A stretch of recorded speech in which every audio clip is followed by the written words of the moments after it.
What's poppin', gamers?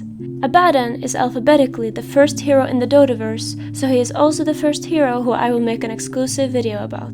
In this series, I will deep dive into each hero and include my own theory about them. I will first cover the hero's general story across the Dotaverse, which includes Dota 2, Artifact and Underlords, and then the hero's relationships, and lastly what their cosmetics might indicate. But now, let's get poppin', shall we? When Abaddon was only an infant, he was baptized in the Font of Avernus, as is customs in his noble family. But something did not go as usual during this particular baptism, which made Abaddon different from previous and contemporary members of the House of Avernus, something that would become even more evident as he grew up. He was expected to train in battle, so if the ancestral lands would need defending, Abaddon could lead the family's army. But instead of practicing swords, he instead drank deep from the font and meditated. While at first people looked at him with scorn for this behavior, they soon learned that Abaddon was not just as good as any previous defender of his house. He had far succeeded any lord before him, as the mist had given him power over life and death, and also his mount Netherrax, the Nightmare of the Mist. Abaddon is the lord of House Avernus, a noble family in the Dotaverse. The family defend their lands, which contains the Font of Avernus, the one that produces the black mist that's granted Abaddon his powers. Just like Abaddon, all infants of the house are baptized in the mist after birth. Then they are expected to go through military training, so they can lead the family's army in defense of their sacred font. Other than powers from the mist, the family owns 3 special legendary blades.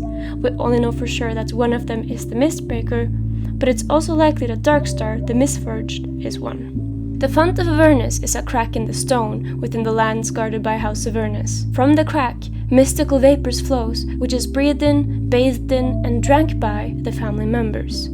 The mist is completely black and absorbs all light around it. It has many different powers, which includes an undefined power over life and death, prophecy, and even creating new life forms such as Abaddon's mount. In my understanding, the mist seems parasitic. It controls the family, and especially Abaddon, who drank the deepest, to the point where he has no free will of his own. He is aware of this though, and doesn't seem to mind. The font may be sentient, since it can see beyond the mist, and whisper secrets of lordship, war-making, and dominance, so it comes as no surprise to me that Abaddon is both hated and feared by the demons of hell. In Artifact, Abaddon's story is very interesting, and it's a tragedy that we didn't get to see the second set.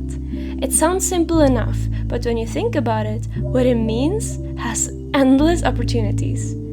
Basically, he has heard of a second source of the black mist and wants to find it because he wants its powers to himself. Without more information, I don't even know where to start. It could be anything from one of the ancients, to a shard of the mad moon, to a rift leading to the underworld, or maybe the omniscience? Maybe it has to do with Bane and Niktasha? Either way, there's not enough information for me to make a good theory about this, so we will have to wait until Artifact 2.0. In Underlords, we only know that Onia has respect for his house. Nothing else. We don't even know who Onia is yet, other than a banished merchant from Revtel. But I mean, it makes sense that a rich person has respect for a noble house. In Dota 1, the original Defense of the Ancients, the Lord of Avernus was once a paladin on the good side, but fell into darkness when he was possessed by many demons. He became a Death Knight and general of the Lich King's army, using his life force to aid in combat.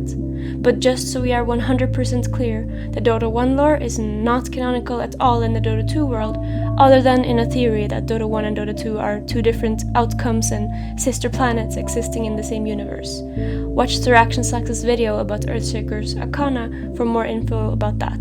But the rule of thumb is, Dota 1 has nothing to do with Dota 2, even when the lore looks similar. I'm only including this because it's fun to see what the current Dota 2 lore is based on. Now that's the Dota 2, Artifact, Underlords, and Dota 1 lores simplified. But what about in real life? We know that in ancient Rome, a volcanic crater was called Avernus. Within this crater is Lake Avernus. Avernus was an alternate name for the underworld, and as such the crater an entrance to it. Apparently, birds flying over the crater fell dead because of the toxic fumes emitted from it. There's also ancient ruins of temples devoted to Apollo, and in Greek myth, the oracles often inhaled vapors before getting their prophetic visions. Some of this sounds familiar, right? A hole in the ground that powerful gas comes out of? Phoenix, which in case you don't know IRL is a type of mythological bird that rebirths from its ashes, triggers a special response from Abaddon when killed by him. He says, "The phoenix flew too close to the mist." In Greek myth, you have probably heard about Icarus who flew too close to the sun. He had wax wings which allowed him to fly, but they melted when he flew too high and close to the sun, and he fell into the water and drowned. Phoenix from Dota 2 has a spell called Icarus Dive, and he is also a bird. Remember how the Avernus volcanic crater apparently killed birds flying over it? Lastly, Abaddon is the Hebrew name of a place of destruction and an angel. It means doom and is often used as a reference to a bottomless pit and/or the realm of the dead. He is the angel of death and/or the destroyer, who is the king of an army of locusts. But where it truly gets interesting is that the Greek equivalent of the figure is Apollyon. Doesn't that seem awfully similar to Apollon, the god that Avernus has temples dedicated to, the god of the sun, the type of cosmic object which Icarus flew too close to, and Phoenix was the first of? Okay, the connections are loose, I agree, but they are there. That is the origin and influence of Abaddon and Avernus. So who's Abaddon's friends and foes in the lore? Well, apparently he's a friend of Terrorblade. Terrorblade seems to have a bunch of weird friends, and according to Abaddon himself at least, they're pals. This is despite the fact that demons hate him for possessing the power of the mist. Or maybe it's the cause of it. We know Terrorblade hates demons and was imprisoned for breaking the laws of hell, so maybe that's why they like each other. No idea, the only information we have is from one voice line. When Abaddon kills Nyx's assassin, he says something interesting. Another emissary of Nyx crushed. And when Nyx's assassin kills Abaddon, he says, "I despised you since the birth of my whole entire caste."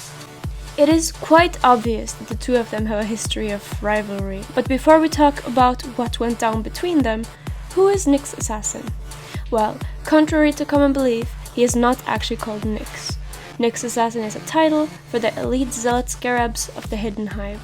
They worship the goddess queen mother Nyx, and all zealot scarabs have telepathic abilities.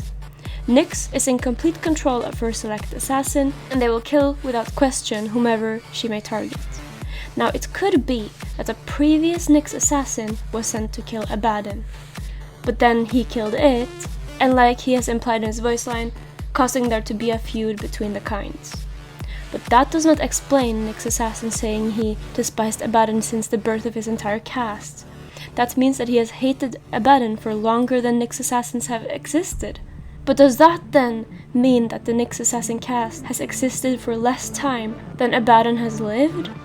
In that case, I think the best bet is that Abaddon is very, very old.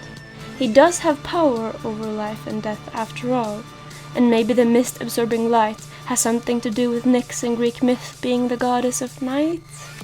Honestly, I have no clue. All we know is Nyx and Abaddon are enemies who fight each other. In Artifact, Abaddon has some peculiar relationships. Firstly, he seems to be allied with Omninite and Lycan, as we see in the artwork of Divine Intervention. What this means is unknown, but it seems like they are all being blessed by the divine power of the Omniscience. Lycan also says in a voice line that the House of Embry, his noble house, will stand with the House of Avernus. I hope Underlords will give answers, since all three are in the game. Most notably in Artifact, there's the card Avernus Blessing, where Drow seems to be empowered by the mist. She says that if Abaddon isn't willing to share it, she's going to take it. Whether this is from the Font of Avernus, or the second source of similar mist that Abaddon is looking for, is unknown. The last relationship I want to talk about is really interesting. Usually, Oracle's prophecies for the heroes are very obvious or make no sense at all. But this one for Abaddon is incredible.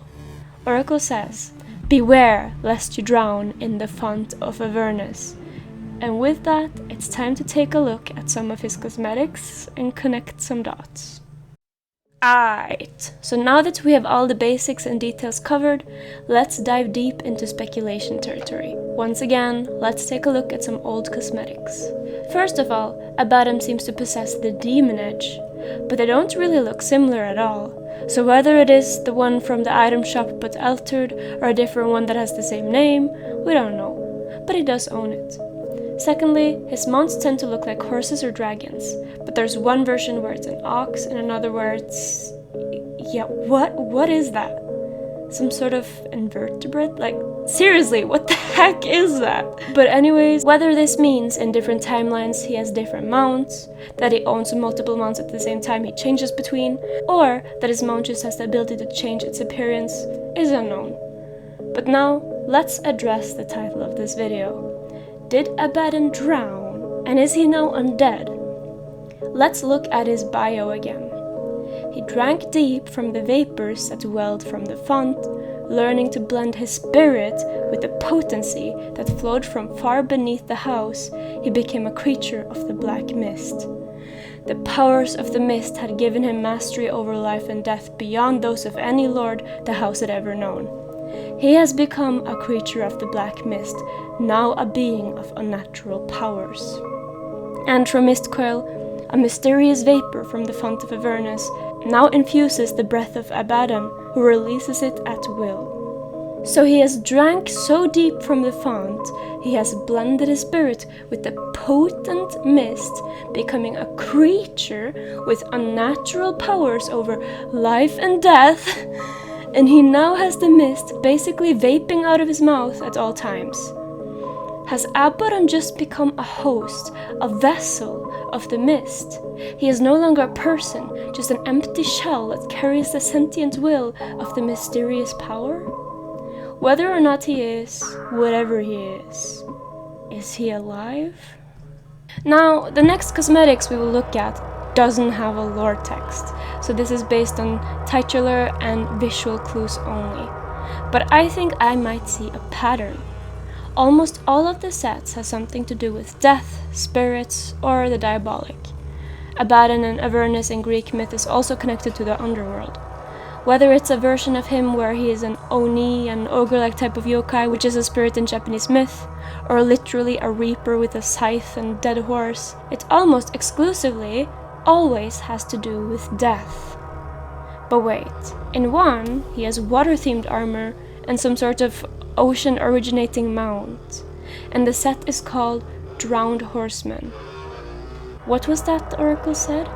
Beware lest you drown in the Font of Avernus. At first I assumed this meant drowning in the blinding, mind-controlling power, getting too caught up in its intoxicating delight that he wouldn't realize he's losing himself. But what if it has a more literal meaning? Instead of flying too close to the sun, he drank too deep in the font and fell in.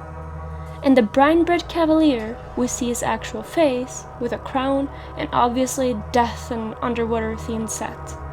Brine-bred. Could it have something to do with the conclave of the brine?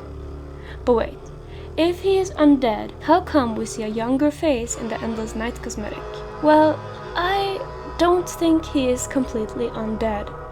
I think the stronger he gets by drinking from the font, the more he loses and gives away of himself to the mist. The more he dies, kind of. The more he slowly drowns in his own avarice. In Endless Night, he is obviously young, and with batty details, he is probably some sort of emo vampire, but what's interesting is the name of the cosmetic, Endless Night. Doesn't that, and the vampiric aesthetic, hint at immortality? Remember, we know there has been previous Nyx assassins before the one we play in Dota 2, one or more of which Abaddon has killed. This, coupled with the fact that the Nyx assassin sect has hated Abaddon since they started existing, means Abaddon must be very, very old. So what if, when Abaddon was baptized as an infant and something went awry, he was chosen by the sentient mist as the vessel of its intelligence? And the different sets we have in Dota 2 are different points in time, showing the effects over time. Starting with the vampire one, which is maybe his youngest, then all the other sets before he drowns, and he is way older here, as you can see his hair is white. And then even later, when he takes his mask off, he has grown old and moldy. And then he goes to the surface and becomes a reaper of sorts. Jeez, okay. I'll admit it was really difficult making some sense of this, and whether or not his sets are his different stages of becoming an undead host of the parasitic mist, his different outcomes of different timelines, or just there was no thought put into them whatsoever. I don't know. But what I do know is keywords are him mastering the art of life and death, but it's not really him, it's the mist because it's controlling him, and also something about drowning or something. So yeah, that's it for the first episode of this series, which will cover all Dota 2 hero lores. I will try to have an interesting take in each episode, hopefully with a view you haven't read before, even if you're a lore nerd. I love Abaddon so much, and I can't wait to see what Unlords and Artifact 2.0 has in store for him in the future. Thank you so much for watching, gamers. Hope you have a wonderful day. Peace.